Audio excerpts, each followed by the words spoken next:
नमस्कार दोस्तों, देखो सीखो स्टडी में आप सभी लोगों का स्वागत है। दोस्तों यूपीएसआई यानी कि यूपी दरोगा मूल विधि संविधान का दोस्तों यहाँ पर सामान्य ज्ञान का पार्ट नंबर 7 जो है पुराना पेपर आ चुका है।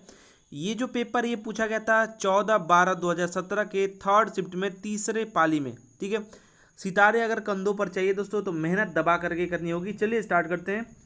तो सबसे पहला नंबर जो क्वेश्चन पूछा गया था, भारत में किसी भी राज्य के राज्यपाल पद पर नियुक्त सर्वप्रथम महिला कौन थी? किसी भी राज्य के राज्यपाल के पद पर जो है महिला सर्वप्रथम कौन नियुक्त हुआ था, ये आपको बताना है। जिन लोगों को याद है कमेंट बॉक्स में बता सकते हैं।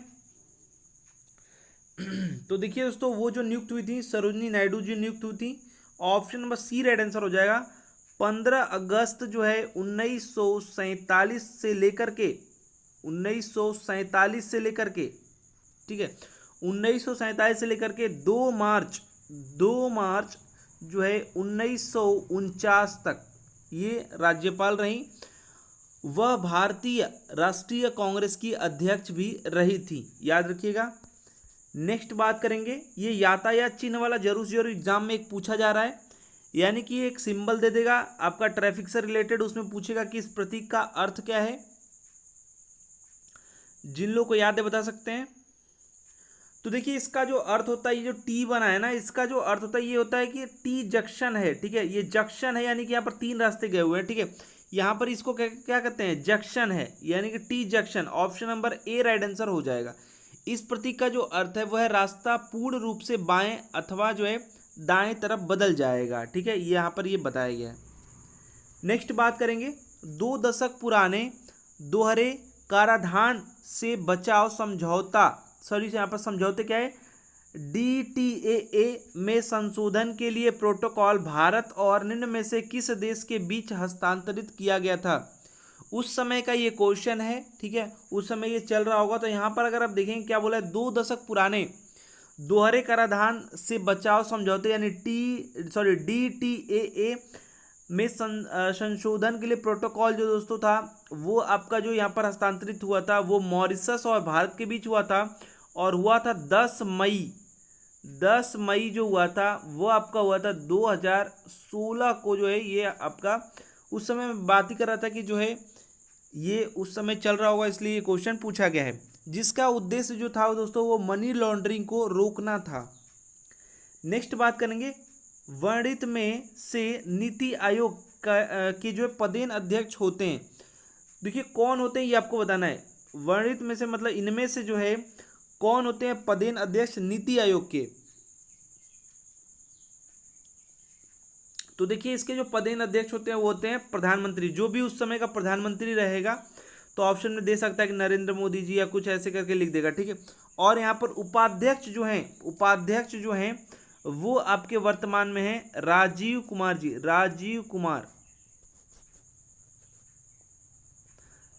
कुमार जी हैं। ठीक है, उपाध्यक्ष। नेक्स्ट बात करेंगे, पूर्वोत्तर भारत में प्रचलित कृषि भूमि प्राप्त करने के लिए वन के एक छोटे से हिस्से को काटकर उसे जलाने की रीति क्या कहते हैं? बताना ये है कि पूर्वोत्तर भारत में प्रचलित है क्या है, कृषि भूमि प्राप्त करने के लिए जो है वन के एक छोटे से हिस्से को काट करके उसे जलाने की जो रीति है उसको क्या कहते हैं? तो दोस्तों ये जो रीति है देखिए वो क्या करते हैं, इसमें करते हैं जो है वनों या घास फूस जो भी है झाड़ियां हैं उनको साफ करके जला देते हैं, और जो है जो जमीन निकलता है उसका जो जुताई कर देते हैं। तो ये जो है आपके और जो ये होता है मतलब इस पे जो फसल करते हैं उसको दोस्तों इस जो रीति है इसको झूम कहते हैं। और जो ये फसल होता है, जो फसल इसके बाद बोते हैं काटने के बाद जुताई के बाद, वो पूर्ण रूप से प्रकृति पर जो है निर्भर रहता है। ठीक है, तो इसलिए क्या होता है कि जो है पहले तो इस पे वन था तो वहाँ पे जो है अभी स्टार्टिंग में जो है फसल काफ़ी कम होता है। नेक्स्ट बात करेंगे, केंद्र शासित प्रदेश अंडमान निकोबार द्वीप समूह खालिस्तान है के न्यायाधिकार क्षेत्र में आता है? किसके न्यायाधिकार क्षेत्र में आता है? किसके न्यायाधिकार क्षेत्र में आता है? याद रखिएगा, ये जो न्याय अधिकार क्षेत्र में आता है ये कलकत्ता उच्च न्यायालय के न्याय अधिकार क्षेत्र में आता है। याद रखिएगा, केंद्र शासित प्रदेश जो अंडमान निकोबार द्वीप समूह है ये कलकत्ता उच्च न्यायालय के जो है न्याय अधिकार क्षेत्र में आता है। याद रखेंगे, बहुत ही इंपॉर्टेंट है। नेक्स्ट बात करेंगे भारत के राज्य नीति निर्देशक सिद्धांतों के संदर्भ में इनमें से कौन सा वक्तव्य सही है। इनमें से ए बी जो दिया हुआ है, इनमें से कौन सा वक्तव्य सही है आपको बताना है। ए में बताया जा रहा है ऐसा कहा जाता है कि ये सकारात्मक प्रकृति के हैं और इनका लक्ष्य है राज्य के अधिकारों और कार्यों में वृद्धि लाना। ठीक है। बी में बताया जा रहा है इनका लक्ष्य है सामाजिक और आर्थिक न्याय प्राप्त करके एक लोकहितकारी राज्य की स्थापना करना। कौन सा इसमें राइट होगा? ऑप्शन ए में बताया जा रहा है ए और बी दोनों, बी में बताया जा रहा है केवल ए, सी में बताया जा रहा है केवल बी और डी में बताया जा रहा है दोनों नहीं। बताइए। तो देखिए राज्य के जो नीति निर्देशक तत्व हैं वो उनमें दोस्तों आपका 38 अनुच्छेद अगर आप देखेंगे तो इसमें ऑप्शन नंबर ए के बारे में सिर्फ यहाँ पर बात किया गया। ठीक है।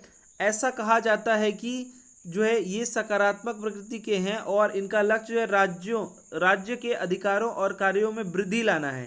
ठीक है। तो ऑप्शन नंबर बी, ठीक है, ये यहाँ पर ए राइट होगा तो ए जो है आपका बी में दिया हुआ है। ठीक है। तो option number B right answer हो जाएगा।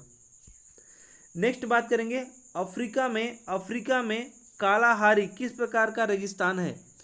अफ्रीका में जो कालाहारी है वो किस प्रकार का रेगिस्तान है, सभी लोग बताएंगे। देखिए कालाहारी मरुस्थल का जो विस्तार है वो अफ्रीका के बोत्सवाना,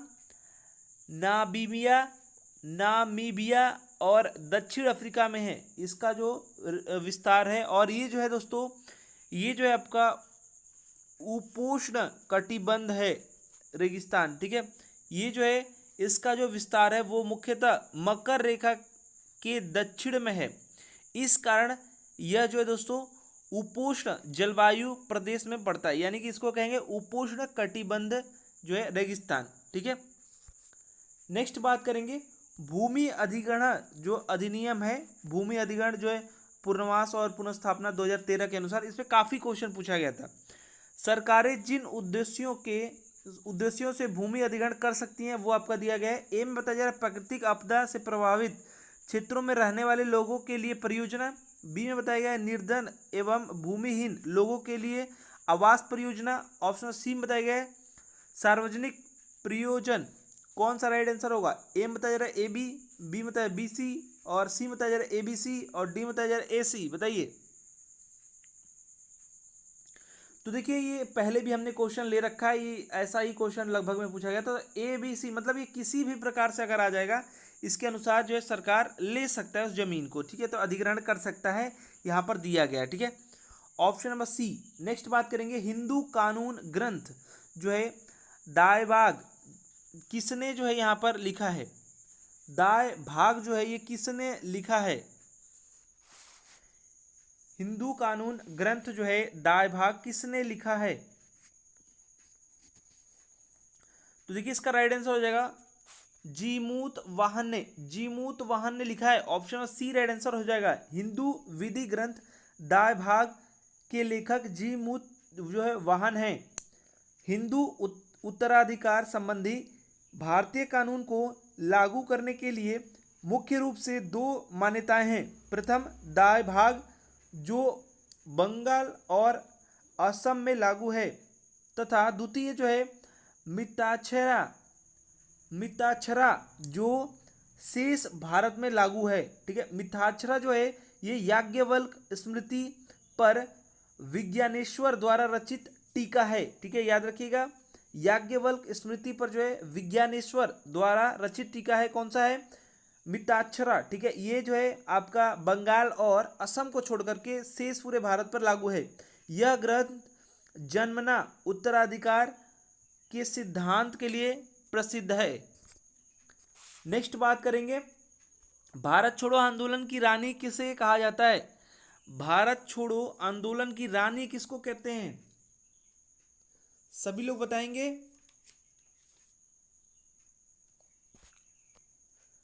तो देखिए कहते हैं अरुणा आसफ अली जी को कहते हैं भारत छोड़ो आंदोलन की रानी। ठीक है। याद रखिएगा 1942 में दोस्तों ये भारत छोड़ो आंदोलन की जो है नायिका के रूप में इन्होंने काम किया है। वर्ष 1942 में जब अधिकांश नेता जेल चले गए थे तो अरुणा भूमिगत होकर आंदोलन का नेतृत्व कर रही थी। वह रेडियो द्वारा लोगों का मार्गदर्शन करती थी। अतः अरुणा को भारत छोड़ो आंदोलन की रानी कहा जाता है। नेक्स्ट बात करेंगे, फेफड़ों की ऐसी कौन सी बीमारी है जो क्रिस्टलीय सिलिका के अंतःश्वसन अवधारणा और उसके प्रति फुफ्फुसीय प्रतिक्रिया के कारण होती है, जो लंबे समय तक पत्थर तोड़ने वाले उत्खनन कार्य से जुड़े रहने वाले की वजह से लोगों में पाई जाती है। राष्ट्रीय मानवाधिकार आयोग इस बीमारी पर नियंत्रण और इसकी रोकथाम की आवश्यकता पर जोर दे रहा है। दोस्तों यहाँ पर अगर आप बात करें तो आपको बताना है कि यहाँ पर जो है कौन सा यहाँ पर जो है रोग है वो बताना है। लेकिन यहाँ पर बात समझिएगा, ये जो धूल में या फिर कहते हैं कि जो पत्थरों में जो छेद करते हैं, तोड़ते हैं, ये सब जो काम करते हैं उनके साथ ये हो जाता है, ठीक है। और इनको जो है श्वसन से संबंधित प्रॉब्लम होने लगता है, उसके बारे में पूछा गया क्वेश्चन। जिन लोगों को आ रहा है बता सकते हैं। तो देखिए इसको देखिए सिलिका की बात यहाँ पर हो रही है। अगर आप देखेंगे तो यहाँ पर जो राइट आंसर है वो है सिलिकोसिस। याद रखिएगा सिलिकोसिस। ये क्या होता है मैं पहले ही आपको बता चुका हूँ कि ये जो फेफड़ों की मतलब ये पर पत्थर तोड़ने वाले या फिर बहुत ही धूल में या ये सब काम करने वालों को ये हो जाता है, ठीक है। याद रखिएगा ऑप्शन में बी राइट आंसर हो जाएगा। सिलिकोसिस नामक एक जो है रोग व्यवसाय से संबंधित होता है। अगर ये रोग होगा मतलब आप काम करेंगे तो यहाँ पर हो जाएगा, ठीक है। यह धूल में मौजूद जो सिलिका के कण के कारण जो है मनुष्य में हो जाता है और यह फेफड़ों में होने वाली एक बीमारी है जो क्रिस्टलीय, देखिए बताया गया क्रिस्टलीय जो है सिलिका के अंतःश्वसन अवधारणा और जो है उसके प्रति फुफ्फुसीय प्रतिक्रिया के कारण होती है, जो लंबे समय तक पत्थर तोड़ने और उत्खनन कार्यों से जुड़े रहने वाले जो मनुष्य हैं इनमें पाया जाता है। दोस्तों तो ये मैंने आपको बता दिया कि किस कारण ये होता है, ठीक है। मेन धूल में जो भी रहेगा या फिर जो पत्थर तोड़ते हैं उनके में अधिकतर ये पाया जाता है या हो जाता है ये रोग। नेक्स्ट बात करेंगे, किस अभ्यारण्य को जो है बेम्बानाड पक्षी अभ्यारण्य के रूप में भी जाना जाता है। किस अभ्यारण्य को बेम्बानाड पक्षी अभ्यारण्य के रूप में भी जाना जाता है? किस अभ्यारण्य को कहते हैं? तो देखिए ये भी क्वेश्चन कई बार आ चुका है। कुमारकोम जो पक्षी अभ्यारण्य है, या फिर इसको कहते हैं एक और चीज इसको कहते हैं कोट्टायम भी कहते हैं। याद रखिएगा को दोस्तों आपका बेम्बनाड पक्षी अभ्यारण्य भी कहा जाता है। यह अभ्यारण्य जो है बेम्बनाड झील के पूर्वी तट पर यानी केरल राज्य में स्थित है। याद रखिएगा केरल राज्य में स्थित है। बेम्बनाड जो है झील है उसके पूर्वी तट पर ये स्थित है। यहाँ पक्षी हिमालय और साइबेरिया जैसे दूर दूर इलाकों से आते हैं। अभ्यारण्य के प्रमुख पक्षी कोयल, जलपरी, उल्लू और आपके जो है लार्क, तोता आदि ये सब हैं। नेक्स्ट बात करेंगे, एक मानवाधिकार कार्यकर्ता द्वारा दायर की गई किस जनहित याचिका ने इस बात पर बल दिया कि चिकित्सा के पेशे से जुड़े हर सदस्य का यह सर्वोपरि दायित्व है कि वह किसी भी प्रक्रियागत औपचारिकता की प्रतीक्षा न करके हर घायल नागरिक को जल्द से जल्द चिकित्सीय जो है सहायता उपलब्ध कराए। ये दोस्तों मानवाधिकार कार्यकर्ता द्वारा किया गया है। ये आपको बताना है कि कौन सा ये है, ठीक है।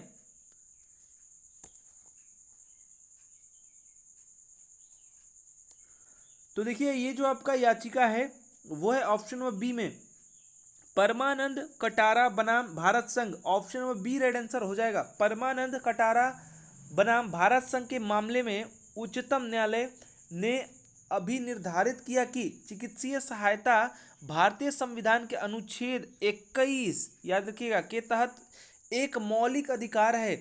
अतः चिकित्सा के पेशे से जुड़े प्रत्येक सदस्य का यह सर्वोपरि दायित्व है कि वह किसी भी प्रक्रियागत औपचारिकता की प्रतीक्षा किए बिना घायल जो है नागरिक हो इसको तुरंत जो है सहायता, चिकित्सीय जो सहायता है उसको उपलब्ध कराए। याद रखिएगा, कोई भी पूछे तो बताइएगा, अनुच्छेद 21 के तहत यह है हमारा मौलिक अधिकार।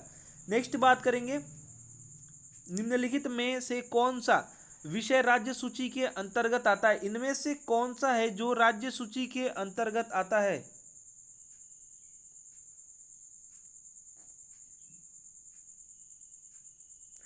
तो देखिए, पथकर यानी राजमार्ग मार्ग की बात कर रहे हैं, रास्ते की ये बात कर रहे हैं। पथकर जो है ये आपका राज्य सूची के अंतर्गत आता है। और बात सुनिएगा ध्यान से, बीमा जो है ये आपका संघ सूची के अंतर्गत आता है, याद रखिएगा। और वन्य पशु और पक्षी वाला मैंने पहले ही बताया, समवर्ती सूची के अंतर्गत ये आता है, सब याद रखेंगे, बहुत ही इंपॉर्टेंट है। अब यहाँ पर वन्य हो गया तो यहाँ पर लिखने की जरूरत भी नहीं थी, यही सेम है। नेक्स्ट बात करेंगे, निम्नलिखित में से कौन सा कृषि उत्पादकता में गिरावट के लिए एक कारण नहीं माना जाता है? कौन है जो कृषि के उत्पादकता में जो गिरावट हो रही है उसके लिए कारण इनमें से नहीं माना जाता है? बताइए कौन सा इनमें से है। तो देखिए, ये जो नहीं माना जाता है वो माना जाता है डी, प्रदूषण नहीं माना जाएगा, जनसंख्या से ज़्यादा दबाव माना जाएगा, मिट्टी की प्रकृति ये भी माना जाएगा, निर्वाह खेती ये भी माना जाएगा। ऑप्शन में डी राइट आंसर हो जाएगा, ठीक है। जबकि अगर बात करें यहाँ पर प्रदूषण जो है ये आपका इससे जो है उत्पादकता पर कोई प्रभाव नहीं पड़ता, यहाँ पर यही आंसर आप करेंगे, ऑप्शन में डी। नेक्स्ट बात करेंगे, किस मौलिक अधिकार का लक्ष्य है सामाजिक विभेद उन्मूलन करना? कौन से मौलिक अधिकार का ये लक्ष्य है कि सामाजिक विभेद का जो है उन्मूलन करना?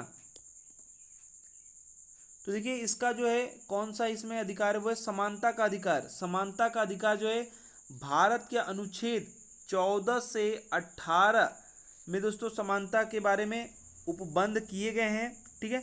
समानता के मौलिक अधिकार का जो लक्ष्य है वो सामाजिक विभेद का उन्मूलन करना है। नेक्स्ट बात करेंगे, खालिस्तान है एक महिला सहकारी संगठन है। कौन है जो कि एक महिला सहकारी जो है संगठन है जो तरह तरह के सामान बनाती है, जिसमें प्रमुख जो है लिज्जत पापड़ है। याद रखिएगा, बहुत ही इंपॉर्टेंट है लिज्जत पापड़ वाला। बताइए राइट आंसर क्या होगा? याद रखिएगा, श्री महिला गृह उद्योग। याद रखिएगा, श्री महिला उद्योग जो है गृह उद्योग जो है ये जो है एक जो है भारत की महिलाओं का जो है सहकारी संगठन है। यह संगठन प्रमुख रूप से जो लिज्जत पापड़ बनाता है और पापड़ के साथ साथ इस उद्योग के अंतर्गत मसाला, गेहूं का आटा, चपाती, कपड़ा धोने का पाउडर, साबुन, लिक्विड डिटर्जेंट आदि जो उत्पाद है ये सब तैयार किए जाते हैं। नेक्स्ट बात करेंगे, शून्य शुल्क पर चीनी के आयात की अनुमति किस लाइसेंस यानी नीति के तहत दी जाती है? बताइए कौन सी नीति या लाइसेंस के तहत दी जाएगी शून्य शुल्क पर चीनी के आयात की अनुमति? ये दी जाएगी ऑप्शन नंबर सी, खुला सामान्य लाइसेंस नीति के अंतर्गत शून्य शुल्क पर जो चीनी की आयात का अनुमति जो है दी जाती है। अन्य किसी लाइसेंस या नीति के तहत कुछ जो है शुल्क जरूर लगता है। नेक्स्ट बात करेंगे, आयकर अधिनियम के अनुसार इनमें से कौन सी वित्तीय वर्ष 2016-17 के लिए आय के रूप में परिभाषित नहीं है? कौन है जो कि आयकर अधिनियम के अनुसार इनमें से कौन सी वित्तीय वर्ष जो है वर्ष 2016-17 के लिए आयकर के रूप में परिभाषित नहीं है? प्राप्त लाभांश, बैंक से प्राप्त ब्याज, पिता से मिली नकद भेंट, और ए बताएगा ए बी और सी, और यहाँ पर बी सी। बताएंगे। तो देखिए दोस्तों, यहाँ पर पढ़ के ही आपको पता चल रहा है कि यहाँ पर पिता से मिली नकद भेंट जो है ये आपका किसी भी अगर बात करें आयकर में नहीं आएगा ये सब। तो यहाँ पर ऑप्शन नंबर सी में सी दिया गया, तो सी आप आंसर करेंगे, ठीक है। अगर यहाँ पर बात करें तो ये आपका कभी भी जो है काउंट नहीं होगा, बाकी सब जो है आपके आयकर के अधीन है, ठीक है, आयकर अधिनियम के अनुसार। नेक्स्ट बात करेंगे, स्वयं इस्तीफा देने के अलावा इनमें से किन पद्धतियों के द्वारा किसी राज्य के राज्यपाल को उनके पद से हटाया जा सकता है? राष्ट्रपति द्वारा पद च्युति, यहाँ पर बी बताया गया है लोकसभा द्वारा महाअभियोग, और सी बताया गया विधानसभा द्वारा महाअभियोग, और ऑप्शन नंबर ए में बताया गया बी यानी लोकसभा द्वारा महाअभियोग, बी बताया गया ए राष्ट्रपति द्वारा, और यहाँ पर जो है सी बताया गया बी, ए और बी, और डी बताया गया ए और सी। कौन सा राइट आंसर होगा? तो यहाँ पर जो राइट आंसर है वो है आपका ऑप्शन नंबर बी यानी कि ए, केवल राष्ट्रपति द्वारा पदच्युति। ऑप्शन नंबर जो है ए राइट आंसर हो जाएगा। भारत के संविधान के अनुच्छेद आपका 156 के अनुसार बात करें तो राज्यपाल राष्ट्रपति के जो है प्रसाद पर पद धारण करेगा, अतः स्वयं इस्तीफा देने के अलावा राष्ट्रपति द्वारा पदच्युति जो है पद्धति के द्वारा किसी भी राज्य के राज्यपाल को उसके पद से हटाया जा सकता है। तो ऑप्शन ए राइट आंसर यानी कि ऑप्शन बी राइट आंसर हो जाएगा। नेक्स्ट जो क्वेश्चन है तो 30 नवंबर 2017 को भारतीय रिजर्व बैंक के गवर्नर कौन थे? यहाँ पर डेट पूछा था कि 30 नवंबर 2017 को जो भारतीय रिजर्व बैंक के गवर्नर उस समय कौन थे। तो देखिए दोस्तों ये पुराना पेपर है, तो उस समय जो थे वो थे उर्जित पटेल जी थे, पटेल जी उस समय थे। इनका कार्यकाल कब से कब तक था? इनका कार्यकाल जो था वो 4 सितंबर 2016 से जो है 11 दिसंबर जो है 2018 तक ही रहे। अगर वर्तमान में बात करें तो वर्तमान में अगर पूछ लेगा तो याद रखेंगे शक्तिकांत दास जी जो है वर्तमान में है। ठीक है, चलिए नेक्स्ट क्वेश्चन। सूचना का अधिकार अधिनियम आरटीआई की बात हो रही है के तहत किसी लोक सूचना अधिकारी से सूचना न मिलने पर कितने दिनों के भीतर एक सूचना प्रार्थी प्रथम अपीलीय प्राधिकरण के पास अपनी अपील दर्ज करा सकता है? कितने दिन के जो है बाद? तो ध्यान दीजिएगा, मैंने आपको बताया था कि 30 दिन के अंदर इनको जो है सूचना प्राप्त करना होगा, या फिर अगर यहाँ पर स्वतंत्रता या जान का दिक्कत है तो यहाँ पर जो है कितने 48 घंटे यानी 2 दिन के अंदर जो इनको जो है सूचना जो है देना पड़ेगा। तो यहाँ पर अपील जो है कर सकता है वो कितने दिन के बाद? यहाँ पर ऑप्शन जो है डी बताएगा 30 दिन के भीतर जो इनको सूचना देना होता है। तो यहाँ पर सूचना अधिकारी अधिनियम के अंतर्गत किसी लोक सूचना अधिकारी से सूचना न मिलने पर 30 दिन के भीतर जो सूचना प्रार्थी प्रथम जो है अपीलीय प्राधिकरण में अपनी जो है अपील दर्ज करा सकता है। नेक्स्ट बात करेंगे, निम्न में से कौन सा कुल ऊर्जा के उपभोग में न्यूनतम योगदान देता है? निम्नलिखित में से कौन कुल ऊर्जा के उपभोग में न्यूनतम योगदान देता है? आंसर बताएंगे।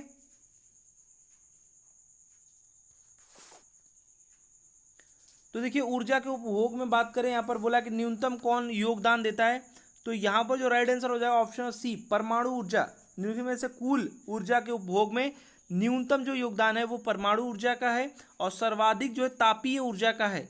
ठीक है, सर्वाधिक जो है वो तापीय ऊर्जा का यहाँ पर जो है उपभोग में मतलब यहाँ पर जो योगदान है। ठीक है,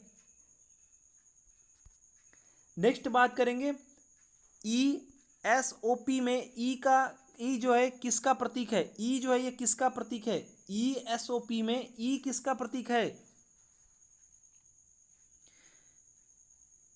ई जो है दोस्तों यहाँ पर एम्प्लॉय का, याद रखिएगा ESOP का जो फुल फॉर्म है वो है एम्प्लॉय स्टॉक, और ओ से आपका हो जाएगा ओनरशिप, और पी से आपका हो जाएगा प्लान। एम्प्लॉय स्टॉक जो है ओ से ओनरशिप और प्लान, ये पूरा फुल फॉर्म है। ई फॉर आपका एम्प्लॉय हो जाएगा।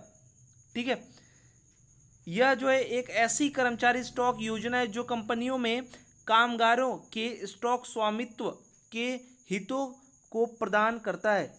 नेक्स्ट बात करेंगे, वह कौन सा बजट होता है जिसमें प्रत्येक नई अवधि के लिए सभी खर्चों को न्यायोचित होना चाहिए?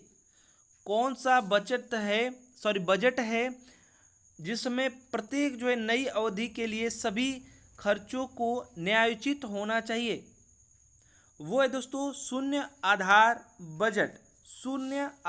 Budget. Option number A right answer हो जाएगा। शून्य आधारित बजट में गत वर्षों के व्यय संबंधी आंकड़ों को कोई महत्व नहीं दिया जाता। इस प्रणाली में कार्य इस आधार पर शुरू किया जाता है कि अगली अवधि के लिए बजट शून्य है जब तक कि प्रत्येक जो है रुपए की मांग का किसी भी कार्य या परियोजना या क्रिया का औचित्य नहीं दिया जाता है। अतः शून्य आधारित बजट में प्रत्येक नई अवधि के लिए सभी जो है खर्चों को न्यायोचित होना चाहिए। नेक्स्ट बात करेंगे बौनापन। बच्चों को होने वाला बौनेपन का रोग किसकी कमी के कारण होता है? ये बच्चों में जो बौनेपन का होने वाला जो रोग है ये किसकी कमी के कारण होता है? याद रखिएगा thyroxine hormone, option number C right answer हो जाएगा। थायरॉक्सिन जो हार्मोन्स है इसके कारण जो है बच्चों में जो है बौनापन की समस्या आती है, या कह सकते हैं कि उनकी लंबाई जो है कम रह जाती है या कम हो जाती है। ठीक है, option number C right answer हो जाएगा। याद रखिएगा थायरॉक्सिन हार्मोन। नेक्स्ट बात करेंगे इनमें से कौन भारत के राष्ट्रपति का चुनाव के लिए गठित निर्वाचन मंडल का जो हिस्सा नहीं है? इनमें से कौन है जो कि भारत के राष्ट्रपति के चुनाव के लिए गठित निर्वाचन मंडल का हिस्सा नहीं है? ए में बताया जा रहा है प्रत्येक राज्य की विधानसभा के निर्वाचित सदस्यगण। बी में बताया जा रहा है प्रत्येक द्विसदनीय राज्य की विधान परिषद के निर्वाचित सदस्यगण। सी में बताया जा रहा है केंद्र शासित प्रदेश दिल्ली और पुडुचेरी के विधानसभाओं के निर्वाचित सदस्यगण। ए में बताएगा बी, बी में बताएगा सी में बताएगा ए बी सी, और यहाँ पर बताया डी में बताया बी और सी। तो इसका जो राइट आंसर हो जाए यहाँ पर जो है, यहाँ पर देखिए कौन नहीं है, तो ये का ए और सी हैं, यानी कि आपका जो बी जो है वो नहीं है। यानी प्रत्येक द्विसदनीय राज्य की विधान परिषद के निर्वाचित सदस्यगण, ऑप्शन नंबर बी जो है, यानी कि ऑप्शन नंबर जो बात करेंगे वो ए में है, केवल बी जो है नहीं है। ठीक है, बाकी सब हैं। नेक्स्ट बात करेंगे निम्नलिखित में से कौन सा एक जो है संबंध परक जो है डाटाबेस है? कौन है जो कि एक संबंध परक जो है डाटाबेस है?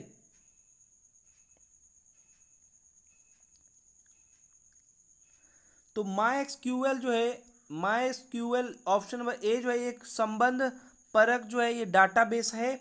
और ये जो दोस्तों है MySQL, ये विश्व में व्यापक रूप से जो है उपयोग की जाने वाली मुफ्त स्रोत और संबंध परक डाटाबेस प्रबंध प्रणाली है। इसका नाम जो है माय भाग इसके सह संस्थापक जो माइकल जो विदेन्यूस जो है कि पुत्री के नाम पर है। और एक्सक्यूएल यानी कि सीक्वेंशियल एग्जीक्यूटिव लैंग्वेज है। ठीक है, डाटाबेस में प्रयुक्त होने वाली ये एक भाषा है। इसका जो विकास करता है वो है ओरेकल ऑपरेशंस। ठीक है। नेक्स्ट बात करेंगे विश्व का सबसे बड़ा जो है औद्योगिक सुरक्षा बल दिए गए विकल्पों में से कौन सा है? इनमें से आपको बताना है विश्व का सबसे बड़ा औद्योगिक सुरक्षा बल दिए गए विकल्पों में से कौन है?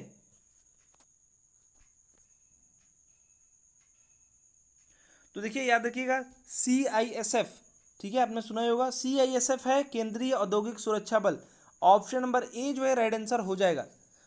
सी यानी कि सेंट्रल इंडस्ट्रियल सिक्योरिटी फोर्स यानी कि CISF एक अर्धसैनिक बल है जिसका प्रमुख कार्य सरकारी कारखानों एवं अन्य जो सरकारी उपक्रमों है इसकी सुरक्षा करना है, इनका सुरक्षा इनको प्रदान करना। यह विश्व की सबसे बड़ा जो है यहाँ पर औद्योगिक सुरक्षा बल है। नेक्स्ट बात करेंगे राज्यसभा के मनोनीत सदस्यों के संदर्भ में निम्नलिखित में से कौन सा वक्तव्य सही है? राज्यसभा के मनोनीत जो सदस्य हैं इनके संदर्भ में, मनोनीत जो सदस्य इनके संदर्भ में कौन सा वक्तव्य सही है वो आपको बताना है। ए में बात किया गया है भारत के राष्ट्रपति के चुनाव में उन्हें मत देने का अधिकार नहीं है। बी में बताया गया है कि भारत के उपराष्ट्रपति के चुनाव में उन्हें मत देने का अधिकार है। यहाँ पर राष्ट्रपति की बात है, यहाँ पर उपराष्ट्रपति की। ठीक है, ए में बताया जा रहा है केवल ए, यहाँ पर जो है ए बी दोनों नहीं, यहाँ पर बताया केवल बी, और यहाँ पर जो है ए बी दोनों। बताइए, तो यहाँ पर जो सही है वो है आपका ऑप्शन बी, भारत के उपराष्ट्रपति के चुनाव में उन्हें मत देने का अधिकार है। यानी आपका ऑप्शन नंबर जो है सी हो जाएगा। यहाँ पर बी वाला जो है सी में दिया गया है। ठीक है, राज्यसभा में मनोनीत जो सदस्य हैं भारत के उपराष्ट्रपति के चुनाव में मत देने का अधिकार रखते हैं और राष्ट्रपति के चुनाव में उन्हें मत देने का अधिकार नहीं है। ठीक है, उन्हें राष्ट्रपति ही मनोनीत कर सकते हैं, यानी कथन जो है आपका सत्य जो है वह आपका बी है। नेक्स्ट है यहाँ पर खालिस्तान है, एक सॉफ्टवेयर है जो आप पर जासूसी करता है ताकि इंटरनेट पर वह आपकी गतिविधियों को भांप सके और उसके मुताबिक अपने सिस्टम में विज्ञापन ला सके। इसको क्या कहते हैं बताइए तो? याद रखिएगा, इसको कहते हैं स्पाईवेयर। स्पाईवेयर याद रखिएगा, कई स्पाईवेयर इस समय काम करते हैं। जैसे आपने देखा होगा, आप जो सर्च करते हैं वही आपको ऐड दिखाने लगता है। कैसे ये जान जाते हैं? स्पाईवेयर ये है जो कि एक सॉफ्टवेयर है जो आप पर जो है जासूसी करता है ताकि इंटरनेट पर वह आपकी गतिविधियों को भांप सके और उसके मुताबिक आपको जो है सिस्टम में विज्ञापन ला सके। स्पाई सॉफ्टवेयर की बात करें तो स्पाई सॉफ्टवेयर जो है जो उपयोगकर्ता के कंप्यूटर में जो है गुप्त रूप से निगरानी रखता है। इसके अतिरिक्त वह व्यक्तिगत जानकारी इकट्ठा करता है, जैसे इंटरनेट सर्फिंग की आदतें आदि। यह उपयोगकर्ता के कंप्यूटर के नियंत्रण में भी हस्तक्षेप कर सकता है। तो याद रखिएगा, स्पाईवेयर उसको कहते हैं। नेक्स्ट बात करेंगे, हाइपोकैलिमिया किसकी कमी के कारण होता है? हाइपोकैलिमिया किसकी कमी के कारण होता है? हाइपोकैलिमिया जो है ये आपका पोटेशियम की कमी के कारण होता है।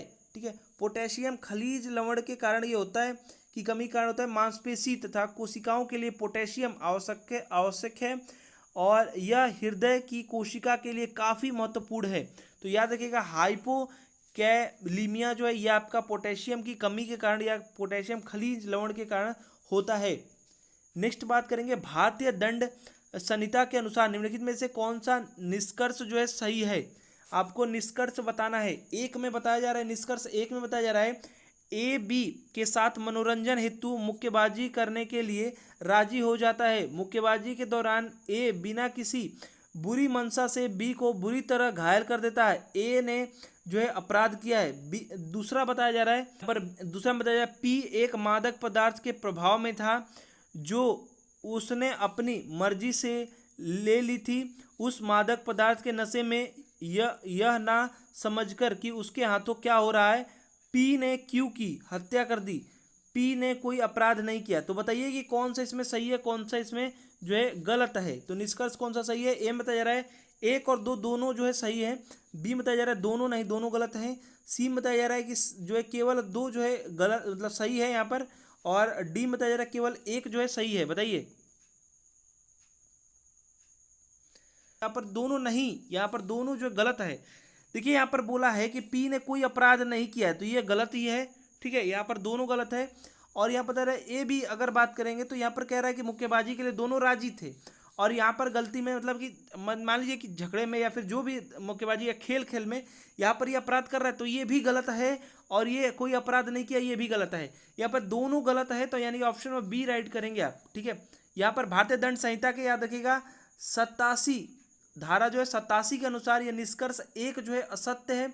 और यहाँ पर बात करेंगे दो, निष्कर्ष दो की बात करें तो ये जो है 86, याद रखिएगा धारा नंबर 86 के अनुसार जो निष्कर्ष दो भी आपका असत्य है। अतः एक और दो दोनों असत्य, यानी ऑप्शन बी राइट करेंगे।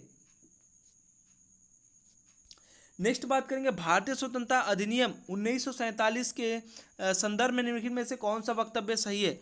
1947 जो है भारतीय स्वतंत्रता अधिनियम, उसके तहत जो है कौन सा वक्तव्य सही आपको बताना है। ए में बात किया जा रहा है यह यूनाइटेड किंगडम की सदस्य का एक अधिनियम है। बी में बताया जा रहा है इस अधिनियम का एक जो है प्रमुख जो प्रावधान था, ब्रिटिश भारत को 15 अगस्त 1947 से दो नए एवं पूर्णतः संप्रभुता संपन्न अधिराज्य भारत व पाकिस्तान में विभाजित करना। बताइए, ए में बताया जा रहा है केवल ए, बी में बताया जा रहा है ए बी दोनों नहीं, सी में बताया जा रहा है बी, और डी में बताया जा रहा है ए बी दोनों। तो समझिएगा, ये जो है आप अगर बात करें तो भारतीय जो है स्वतंत्रता अधिनियम की बात करें 1947 के संदर्भ में दोनों जो है आपका वक्तव्य दोनों के दोनों सही हैं। ठीक है, यानी डी टिक करेंगे। ए में बात किया है यह यूनाइटेड किंगडम की संसद का एक अधिनियम है, ये भारतीय स्वतंत्रता अधिनियम 1947, ये भी बात सही है। बी की बात करें तो इस अधिनियम का एक जो है प्रमुख प्रावधान, इस अधिनियम का एक प्रमुख प्रावधान था ब्रिटिश भारत को 15 अगस्त 1947 को दो नए पूर्णतः संप्रभुता संपन्न अधिराज्य भारत व पाकिस्तान में विभाजित करना। तो दोनों आपका राइट आंसर है, option number D right answer हो जाएगा। नेक्स्ट बात करेंगे भारतीय पुलिस सेवा में कितने जो स्टेट कैडर यानी राज्य संवर्ग होते हैं, कितने? तो देखिए प्रश्न काल के समय में ये जो है स्टेट जो कैडर थे वो थे आपके 24, वर्तमान में याद रखिएगा 26 हैं। वर्तमान में भारतीय पुलिस जो है सेवा में कितने स्टेट कैडर हैं, तो यहाँ पर राज्य संवर्ग हैं, याद रखिएगा 26 जो है संवर्ग हैं, ठीक है, याद रखिएगा, बहुत इंपॉर्टेंट है। नेक्स्ट बात करेंगे भारत सरकार कार्य आवंटन जो है नियम 1961 के अनुसार केंद्र शासित प्रदेशों के सभी संवैधानिक वित्तीय बजट इत्यादि मामलों के लिए प्रमुख मंत्रालय कौन होता है? भारत सरकार कार्यावंटन नियम 1961 के अनुसार केंद्र शासित प्रदेशों के सभी जो वैधानिक जो है वित्तीय बजट इत्यादि मामलों के लिए प्रमुख मंत्रालय कौन होता है, ये आपको बताना है।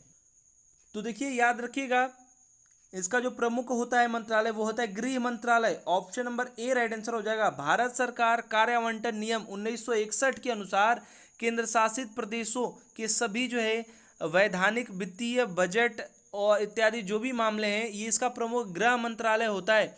केंद्र शासित प्रदेशों के अन्य कई मामले भी गृह मंत्रालय के नियंत्रित होते हैं या फिर उसके नियंत्रण में आते हैं। नेक्स्ट बात करेंगे, नेक्स्ट क्वेश्चन है किस न्यायिक मामले में उच्चतम न्यायालय ने यह माना है कि बलात्कार या बलात्कार के प्रयास के किसी भी मामले में समझौते का जो विचार जो है अवैध है। तदनुसार उच्चतम न्यायालय ने ऐसे सभी मामलों के मध्यस्थता में किसी संभावना को खारिज कर दिया। आपको बताना है कौन सा ये जो है आपका यहाँ पर केस था या कहाँ पर इन्होंने कहा था। तो याद रखिएगा ये जो आपका केस था वो था option number D Madhya Pradesh राज्य बनाम जो है मदन लाल। याद रखिएगा 2015 को जो है यहाँ पर ये मामला है और उच्चतम न्यायालय ने यह जो है अभी निर्धारित किया कि बलात्कार या बलात्कार के प्रयास के किसी भी मामले पर जो समझौते का विचार जो है अवैध है। याद रखिएगा मध्य प्रदेश राज्य बनाम मदन लाल। नेक्स्ट जो क्वेश्चन है ये आपका सेकंड लास्ट क्वेश्चन है, खत्म होने वाला है। भारतीय संविधान के अनुच्छेद 22 के अनुसार अधिकतम कितने समय के भीतर गिरफ्तार करके हिरासत में लिए गए किसी व्यक्ति को निकटतम जो मजिस्ट्रेट के समक्ष प्रस्तुत करना चाहिए? यहाँ पर ये बात हो रही है कि भारतीय संविधान के अनुच्छेद 22 के अनुसार बात करें तो अधिकतम जो है कितने समय के भीतर जो है गिरफ्तार या हिरासत में लिए किसी व्यक्ति को जो है निकटतम मजिस्ट्रेट के समक्ष जो है प्रस्तुत करना चाहिए? याद रखिएगा 24 घंटे, option number D right answer हो जाएगा। 24 घंटे भारतीय संविधान के अनुच्छेद 22 में निवारक जो निरोध से संबंधित प्रावधान है, इस अनुच्छेद के अनुसार अधिकतम 24 घंटे के भीतर जो है गिरफ्तार करके जो है हिरासत में लिए गए किसी भी व्यक्ति को निकटतम मजिस्ट्रेट के समक्ष प्रस्तुत करना होता है। नेक्स्ट और लास्ट क्वेश्चन बात करेंगे भारतीय संविधान के अनुच्छेद 148 के अंतर्गत स्थापित वो कौन सा प्राधिकरण है जो भारत सरकार के सभी प्राप्तियों और व्यय की लेखा परीक्षा करता है? कौन सा इसमें दोस्तों जो है प्राधिकरण है? तो देखिए अनुच्छेद जो है आपका 148 के तहत यानी ऑप्शन नंबर ए हो जाएगा। भारतीय जो भारत के नियंत्रक एवं महालेखा यानी जो आपके कैग कहते हैं या सीएजी कहते हैं, ये है ऑप्शन नंबर ए, याद रखिएगा। वर्तमान में याद रखिएगा इनका नाम राजीव महर्षि जी जो है महालेखा परीक्षा नियंत्रक एवं महालेखा परीक्षा यानी कैग जो है ये हैं, ठीक है। तो दोस्तों 40 क्वेश्चन आपके हो चुके हैं, बहुत ही इंपॉर्टेंट थे। मैंने वर्तमान वाला बताया उनको भी याद रखिएगा, बहुत ही इंपॉर्टेंट है, आपके एग्जाम में आ सकता है। दोस्तों सभी लोग ईमानदारी के साथ बताएंगे 40 क्वेश्चन में से कितने सारे क्वेश्चन उनको आ रहे थे। आशा करते हैं हमारा प्रयास, हमारा वीडियो पसंद आएगा। वीडियो को अधिक से अधिक लाइक शेयर कीजिएगा। आपका लाइक शेयर और अच्छे अच्छे कमेंट ही हमें मोटिवेट करता है कि वीडियोस बनाने के लिए। हमारे वीडियो देखने के लिए आप सभी लोगों का फिर से बहुत बहुत धन्यवाद।